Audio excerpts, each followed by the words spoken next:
बिस्मिल्लाहिर्रहमानिर्रहीम। Dear students, आज हम इंटेलेक्चुअल प्रॉपर्टी राइट्स के ऊपर डिस्कस करेंगे। तो सबसे पहले हम देखते हैं कि आज के कंटेंट्स क्या हैं। तो सबसे पहले देखेंगे कि इंटेलेक्चुअल प्रॉपर्टी राइट्स क्या होते हैं, ठीक है। उसके बाद हम डिफरेंट काइंड ऑफ राइट्स हैं जिसमें कॉपीराइट कहते हैं, डिज़ाइंस हैं, पेटेंट्स हैं और ट्रेडमार्क्स हैं, उनको हम डिटेल से डिस्कस करेंगे, ठीक है। तो सबसे पहले what are intellectual property. Intellectual property is a category of property that includes intangible creations of the human intellect and primarily encompasses copyrights, patents and trademarks, ठीक है। तो इंटेलेक्चुअल प्रॉपर्टी जो होती है ये इंटेंजिबल क्रिएशंस होती है। इंटेंजिबल है जैसे जिसको टच ना किया जा सके, जिसको पकड़ा ना जा सके। इसके मुकाबले में टेंजिबल थिंग्स होती हैं, ठीक है, जैसे ज़मीन, मकान, टेबल, चेयर। तो ये जो इंटेलेक्ट की जो है आउटकम होती है कि जो आपका जहानत है, सोच है, उसकी जो आउटकम है ना, उसको उसको हम इंटेलेक्चुअल प्रॉपर्टी कहते हैं। Intellectual property rights can be seen as a package. Just as the components of a software combine to form a package, different rights protects different sub-products of a whole product. ठीक है, तो ये software की तरह ही होता है। जैसे software में हम डिफरेंट पैकेजेस बनाते हैं और एक सॉफ्टवेयर एज एक टोटल प्रोडक्ट हमारे पास आ जाती है। तो ऐसे ही हम ये इंटेलेक्चुअल प्रॉपर्टी को हम डील करते हैं जिसमें हमारे पास मेन प्रोडक्ट्स हैं, सब प्रोडक्ट्स हैं और ये आउटकम है हमारी इंटेलेक्ट की। What does intellectual property include, तो इसमें क्या क्या शामिल हैं। In the modern context the term intellectual property covers the following aspects in the relevant category, namely copyright. तो हाँ, आमतौर पे इंटेलेक्चुअल प्रॉपर्टी को हम 4 डिफरेंट काइंड में डिवाइड करते हैं। सबसे पहली जो टाइप है it is known as copyright. Copyright में हम क्या क्या इंक्लूड करते हैं, literary, artistic and scientific works covering books, journals, magazine, written article etcetera, ठीक है, ये कॉपीराइट में आ जाएगा। दूसरी कैटेगरी में ट्रेडमार्क्स हैं। ट्रेड मार्क्स आ जाते हैं, मर्चेंडाइज मार्क्स हैं, सर्विस मार्क्स हैं, कमर्शियल नेम्स हैं एंड डेजिग्नेशंस लाइक लोगोज वगैरह इसमें आ जाते हैं। थर्ड पेटेंट्स हैं। Patents are inventions like a new form of airplane engine, a floor cleaner हो गया जैसे, ठीक है। तो ये सारे पेटेंट्स हैं। डिज़ाइन में क्या आ जाता है, it include the shape of the बोतल, machine, model of luxury car and other products. तो डिज़ाइन यूजुअली जो विजुअल थिंग्स होती हैं तो इनकी इनकी जो आईपी है वो डिज़ाइन में कवर होती है। What are actually intellectual property rights? Intellectual property rights are such rights which are given to persons who are the authors or creators of the new and original literary and artistic works such as books, articles, other writings, paintings, musical compositions, sculptures, films, and computer programs by application of their creativity, process and intellect, ठीक है। तो ये intellectual property rights हैं, ये rights हैं जो उस बंदे को दिए जाते हैं जो ऑथर है, क्रिएटर है ओरिजिनल वर्क का, अपने का ओरिजिनल वर्क कुछ भी हो सकता है, बुक्स हो सकती हैं, मूवीज़ हो सकती हैं, पेंटिंग हो सकती है, म्यूज़िक हो सकता है, सॉफ्टवेयर हो सकता है, ठीक है। IP rights are given to such individuals to compensate for their suffering during such creative process and their investments. These rights are given for a certain period of time and after such general public have the right to freely benefit from them in their benefit and use, ठीक है। तो ये जो IP rights हैं तो ये हम protect करते हैं ऐसे क्रिएटर को, आथर्स को, कि जो उन्होंने मेहनत की होती है उस मेहनत का सिला उनको मिले। और फिर अब कुछ अरसे के बाद फिर हम ये जो राइट्स हैं ना ये फ्री कर दिए जाते हैं ताकि फिर जनरल पब्लिक का उसका फ़ायदा उठा ले। तो लाइक आमतौर पे है कि जैसे पेटेंट्स वगैरह में ये वो 20 इयर्स की एक रेंज होती है, 20 ईयर के बाद वो फ्री हो जाते हैं, ठीक। कुछ मेडिसिन है जैसे, ठीक है। तो वो 20 साल के बाद कोई भी उसको जेनेरिकली बना सकता है, तो वो उसके वो बाउंड नहीं होता। अब वो जो प्रॉपर्टी है वो बाउंड नहीं है, वो कोई भी उसको कर सकता है, ठीक है। तो लेकिन वो 20 साल का अरसा काफ़ी अरसा होता है जिसके अंदर जो ऑथर है, जो राइटर है, जो ओरिजिनल क्रिएटर है, तो उसको राइट्स मिलते रहते हैं और वो उसकी जो सफरिंग्स हैं ड्यूरिंग द क्रिएशन वो कंपनसेट हो जाती हैं। Necessity of intellectual property rights protection. Intellectual property rights protection is necessary due to the following reasons: encouragement to creativity by ensuring its reward, innovation in technology, transfer of technology to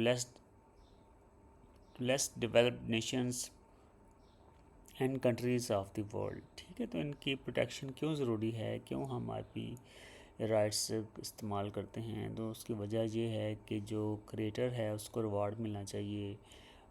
दूसरा point है कि technology में नई चीज़ें आती हैं, innovations आती हैं। तीसरा है कि वो जो पुअर नेशंस होती हैं, अंडर डेवलप्ड नेशंस होती हैं, उनको ये टेक्नोलॉजी ट्रांसफ़र हो।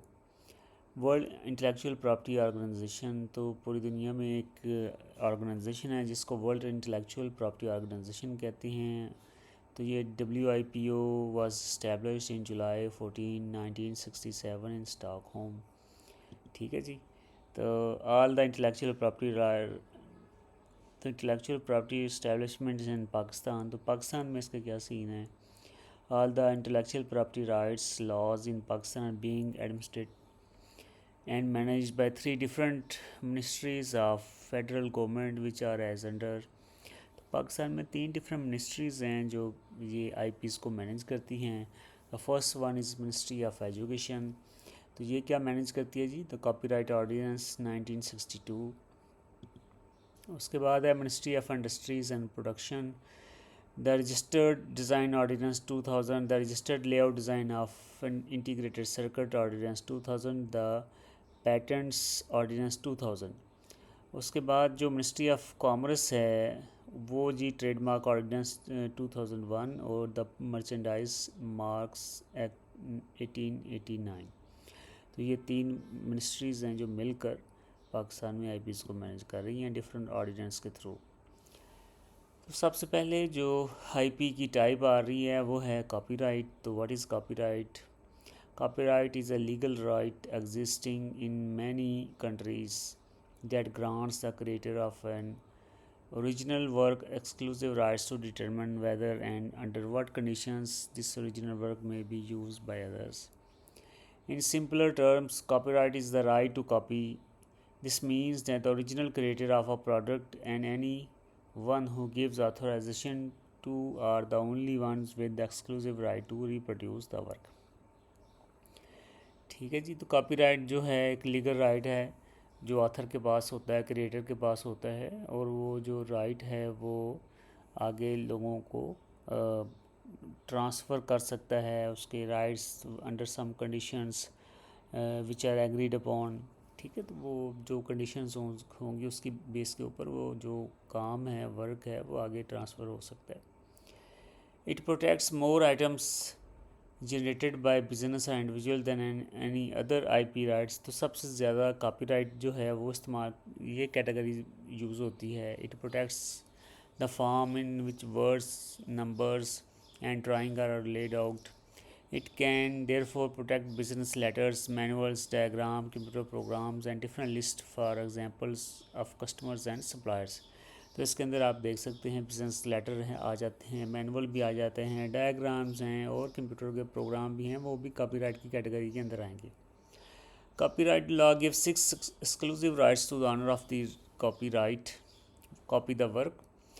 तो जो कॉपीराइट का ऑनर है उसके पास 6 राइट होते हैं बेसिकली। तो वो first one is copy the work, वो अपने काम की कॉपी करा सकता है। Issue copies to the public, वो अपनी कॉपीज़ पब्लिक को दे सकता है। Lend the work to the public, lend कर सकता है वर्क पब्लिक को। Perform, play and show the work in public, broadcast the work in the public, make an adaptation of the work.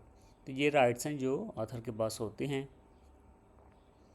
Copyright works are the things protected by copyright law. There are 9 defined types of work divided into 3 categories: original, literary, dramatic, musical and artistic work, sound recordings, film broadcast and cable programs, the typographical arrangement of published editions. Database and computer programs are also protected by copyright law. Typographical arrangement covers the style, compositions, layout, and general appearance of a page of a published work. In a typical publication, copyright subsits both in the content of a work and also in the typographical arrangement and design elements of the work. ठीक है, तो ये दोनों चीज़ें इसमें cover हो रही हैं. Who owns copyrights? Computer generated and computer aided work. हाँ जी, अब आज का सबसे बड़ा सवाल, सबसे बड़ा डिलेमा कि जो काम कंप्यूटर ने क्रिएट किया है या कंप्यूटर की मदद से क्रिएट किया गया है. आजकल एआई का दौर है. एआई में आप देख सकते हैं, आप किसी भी तरह का काम, सॉफ्टवेयर बना सकते हैं, डिज़ाइन तैयार कर सकते हैं, कंटेंट से लिख सकते हैं जो खुद से सिर्फ एआई ने प्योरली लिखा है या उसकी मदद ली गई है. तो फिर इसके कौन होगा, इसका ऑनर कौन होगा, इन राइट्स का ऑनर कौन होगा? If a literary, dramatic, musical or artistic work is computer generated, the author is the person by whom the arrangements necessary for the creation of work are undertaken. If a work is computer aided, author of the work is the person who designed it with the help of the computer. ठीक है, तो ये author ही है जो कि responsible होगा. ठीक है. What happens when author is an employee? तो अगर एक कोई क्रिएटर है, ऑथर है, वो कोई चीज़ क्रिएट करता है लेकिन वो किसी ऑर्गेनाइजेशन के अंदर रह के ये कर रहा है, वो कहीं पे एम्प्लॉई है, वहाँ भी उसने ये क्रिएट किया है. When a literary, dramatical, music और artistic work is done by employee in the course of employment, the employer is the first owner of any copyright in the work. तो इस सूरत हाल में क्या होगा कि जो ऑनर है वो ऑर्गेनाइजेशन होगी या जो उसका ऑनर है कंपनी का, ठीक है, वो ऑनर होगा उस वर्क का जो एम्प्लॉय ने ड्यूरिंग एम्प्लॉयमेंट वहाँ पे बैठ के क्रिएट किया होगा. ठीक है. तो ये जो एम्प्लॉय है ये क्लेम नहीं कर सकता कि जी चूँकि मैंने ये क्रिएट किया है तो मैं इसका ऑनर हूँ. ठीक है. तो ऑनरशिप बिलोंग्स टू कंपनी जहाँ पे बैठ के, जहाँ की जॉब के दरमियान उस एम्प्लॉय ने वो क्रिएशन की है. जी, अब आ जाते हैं infringements of copyrights. Infringements is the action of breaking the terms of law और एग्रीमेंट. तो अगर आप कॉपीराइट लॉ के तहत, कंडीशंस के तहत कोई चीज़ अपनी किसी को देते हैं और उसमें इन्फ्रिंजमेंट्स आ जाती हैं तो ब्रेक ऑफ टर्म्स आ जाता है. ठीक है. वो टर्म्स हैं जो दूसरी पार्टी है वो उसको जो एग्रीमेंट को फॉलो नहीं करती है, तो वो कितनी तरह की हो सकती हैं. वो बेसिकली जो इन्फ्रिंजमेंट्स है दो तरह की होंगी, एक प्राइमरी है और एक सेकेंडरी है. तो प्राइमरी में क्या होता है? Anyone who performs any of the 6 acts that are exclusive for the copyright owner without his consent is liable for primary infringement of copyrights. It can be committed entirely innocently or it is not regulated by criminal law. It infringes only the civil rights of the owner.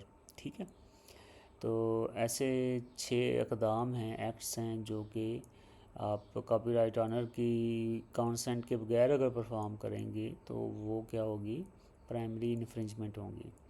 तो ये जो infringement है वो innocently किसी को नाम innocently यानी कि आपने गैर इरादी तौर पे उसने की है, उसको पता नहीं है, तो ये ओनली ऑनर के सिविल राइट्स को इन्फ्रिंज करेगी. ठीक है. तो प्राइमरी इन्फ्रिंजमेंट में क्या आ सकता है कि कोई चीज़ कॉपी कर लें, होम टेपिंग कर लें, अडाप्टेशन कर लें, रेंटल राइट आप ले लें. ठीक है. तो ये प्राइमरी इन्फ्रिंजमेंट्स हैं. उसके बाद है secondary infringement. Besides breaching the civil rights of a copyright owner, secondary infringements also accounts to a criminal offense punishable by a fine on imprisonment. It is designed to catch those who trade in and make profit from pirated goods. ठीक है जी. Primary में तो था कि वो गलती से या कोई पर्सनल बेनिफिट के लिए आपने कॉपीराइट लॉज को ब्रेक किया. तो सेकेंडरी में ऐसा नहीं है. सेकेंडरी में आपने बाकायदा तौर पे प्रॉफिट मेकिंग पर्पस के लिए आप किसी की प्रोडक्ट्स को गैर कानूनी तौर पे इस्तेमाल करते हैं, और इसमें क्या होगा कि आनर को पनिशमेंट, जो क्रिमिनल है उसको पनिशमेंट हो सकती है, ठीक, वो फाइन भी हो सकता है और इम्प्रिजनमेंट भी हो सकती है। Secondary infringement occurs when a person imports an infringing copy other than for private and domestic use. वो कॉपी करते हैं चीज़ों की, लोगों की, अदर दैन डोमेस्टिक और private use. Possess an infringing copy in the course of the business. Sells or let for hire an infringing copy. Transmit the work by means of telecommunication system. Involves in indirect infringement। ठीक है जी।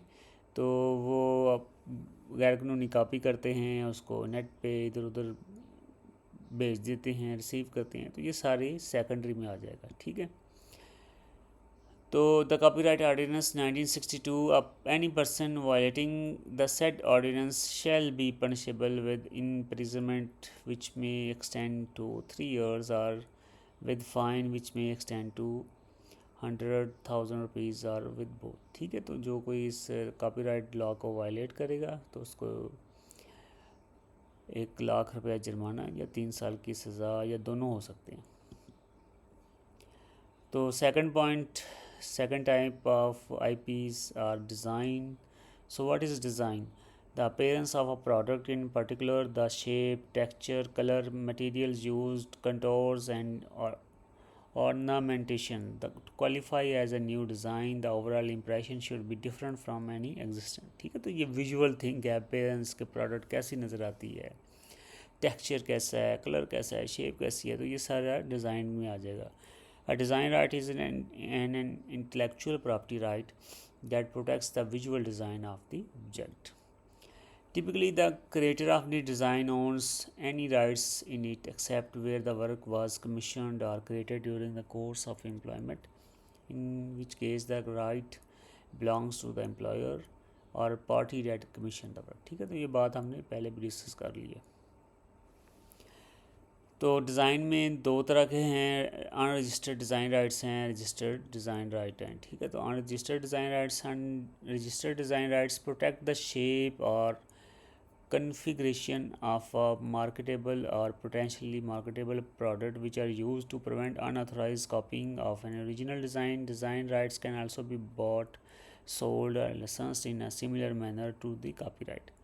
Design rights को भी हम copyright की तरह manage कर सकते हैं। Design rights exist independently of copyright, 2 different चीज़ें हैं। वाइल कॉपीराइट में protect documents detailing the design as well as artistic or literary work incorporated within the finished product. The design right focuses more on the shape, configuration and construction of the product। ठीक है, registered design rights में क्या है जी, registered design में be applied for to provide additional cover over and above any design right or copyright protection that may exist in the design.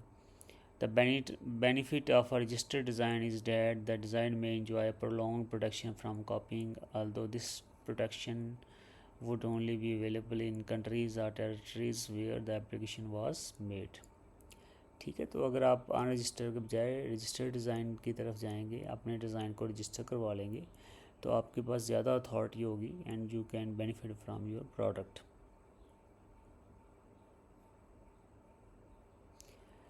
उसके बाद आगे चलते हैं जी, registered design ordinance 2000। A design may upon application made by the person claiming to be a proprietor is registered under the ordinance in respect of any article और set of articles specified in the application. ठीक है, any person violating the set ordinance shall be punishable with imprisonment for a term which may extend to 2 years or with the fine which may extend to 20,000 rupees or both। ठीक है, तो ये registered design ordinance 2000 की 2 slides हमने देख ली। तो उसमें कहा गया है कि 2 साल तक मैक्सिमम इम्प्रिजनमेंट हो सकती है या 20,000 का जुर्माना हो सकता है या दोनों चीज़ें हो सकती है अगर कोई डिज़ाइन राइट्स को वायलेट करता है। ठीक है, उसके बाद थर्ड है बेटा हमारे पास पैटेंट्स। पैटेंट्स क्या होते हैं? Patents refers to an invention whereas copyright refers to the expression of an idea which is an artistic work. ठीक है, तो पैटेंट्स क्या हैं? बेसिकली इन्वेंशंस को शो कर रहे होते हैं। ठीक है जी। तो अगर इसको हम कंपेयर करें कॉपीराइट से, तो copyrights basically expression of idea होता है, कोई जैसे कोई आर्टिस्टिक वर्क है। ठीक है, तो patents gives the place holder the right to stop others from producing, selling और यूजिंग हिज और हर इन्वेंशन। तो ये पेटेंट से मुराद है कोई चीज़ नहीं आपने बनाई है, दरियाफ्त की है, इन्वेंट की है।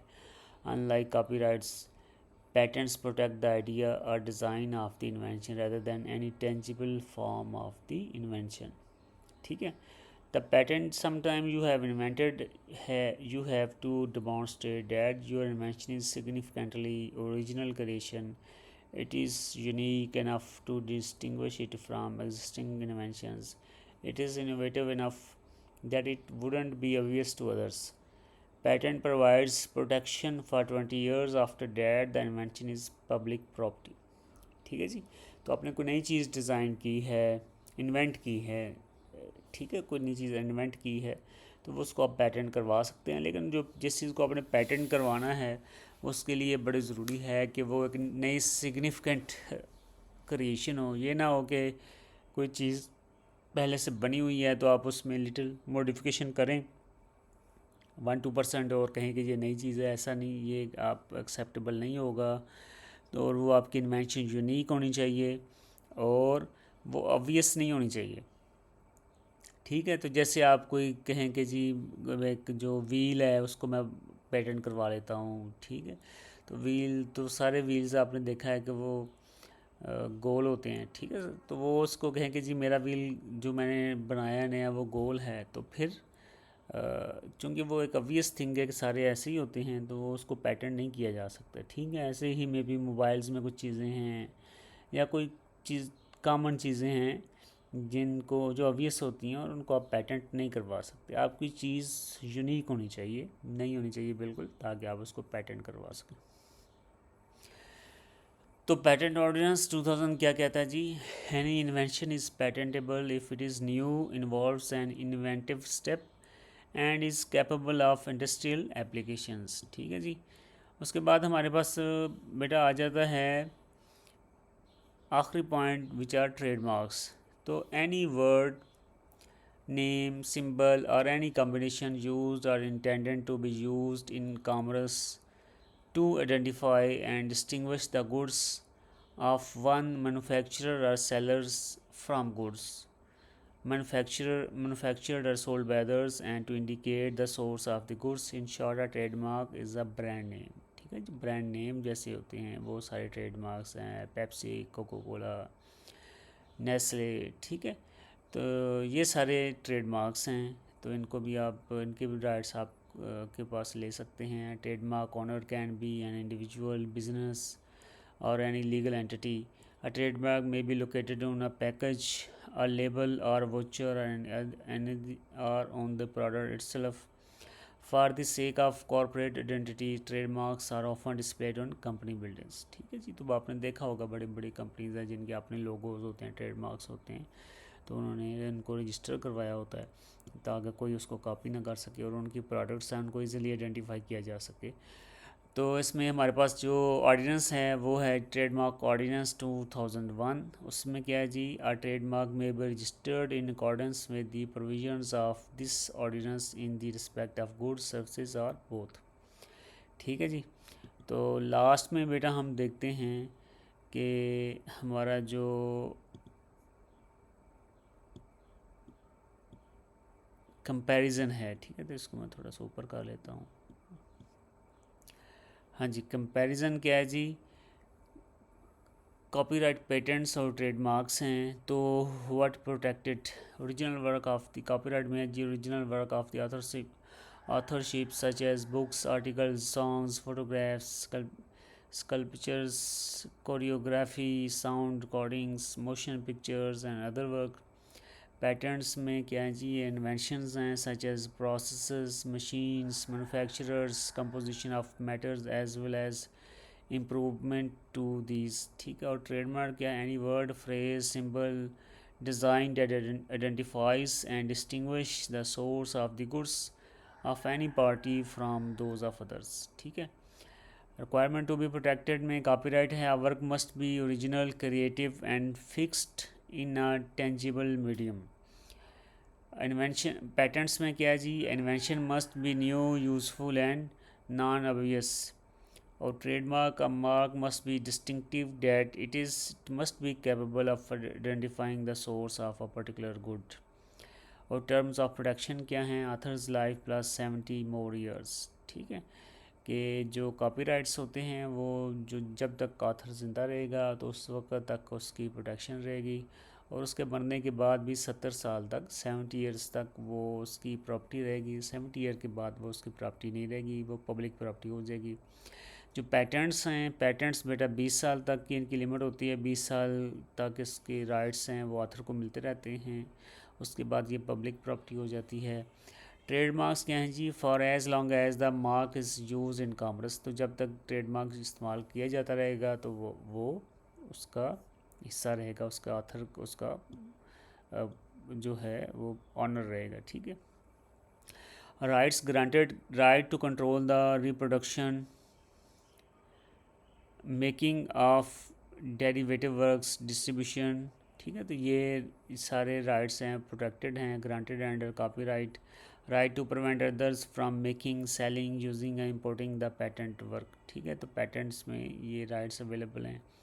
और ट्रेडमार्क में है rights to use the mark and to prevents others from using similar marks in a way that would affect it, ठीक है जी। तो ये बेटा ये हमारे पास हमने देख लिया है कि ये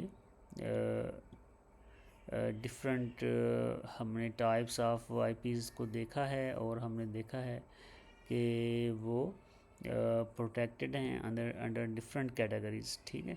तो अंडर डिफरेंट कैटेगरीज़ में हम देख सकते हैं कि ये अवेलेबल हैं। तो पाकिस्तान में भी डिफरेंट ऑर्डिनेंस मौजूद हैं जिनकी मदद से ये जो राइट्स हैं ये प्रोटेक्टेड हैं।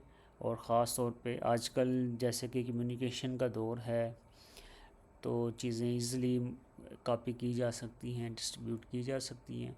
So it is very important कि आप समझें कि किसी की मेहनत को, किसी की हार्ड वर्क को आपको उसको रिस्पेक्ट देनी चाहिए, और उसको ख़ास तौर पे आजकल इंटरनेट के ऊपर आपको उसको स्प्रेड नहीं करना चाहिए। और उसकी बाय लॉ भी हमने देख लिया है कि डिफरेंट पनिशमेंट हैं, ठीक है बेटा। तो ये आज हमारा आईपी का जो लेक्चर था वो कंप्लीट हुआ। इंशाल्लाह फिर बात होगी आपसे। ओके, अल्लाह हाफिज़।